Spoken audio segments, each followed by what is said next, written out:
This one's high, and this one's handsome. Imon, 188. Wow, 4 ছক্কার তাণ্ডবে বিধ্বংসী century হাঁকালেন Parvez Hossain Emon. ঐতিহাসিক century করে রীতিমতো রেকর্ড ভেঙে ফেলল তামিম ইকবাল খানের।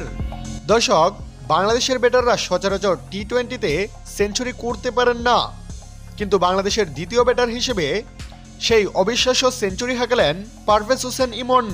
মাত্র 53 বলে 100 রানের কোঠাও পৌঁছান তিনি। সেঞ্চুরি করতে ইমন হাঁকিয়েছেন 9টি ছক্কা ও 4টি ছাড়ের মার। তিনি যখন 99 রানে, তখন আমিরাতের পেসার মতিউল্লাহর বলে সিঙ্গেল নিয়ে সেঞ্চুরি উদযাপন করেন পারভেজ হোসেন ইমন। আর সেঞ্চুরি করেই আল্লাহর কুদরতি পায়ে সিজদা করতে ভুল করেননি তিনি। এর আগে বাংলাদেশের ব্যাটার হিসেবে টি-20তে একমাত্র সেঞ্চুরিটা ছিল তামিম ইকবাল খানের।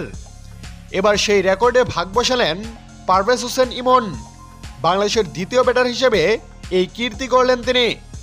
দর্শক, এদিন শেষ পর্যন্ত আমিরাতের বোলারদের পিঠিয়ে তুলুধুনু করে 20 ওভারে 191 রান তুলে বাংলাদেশ দল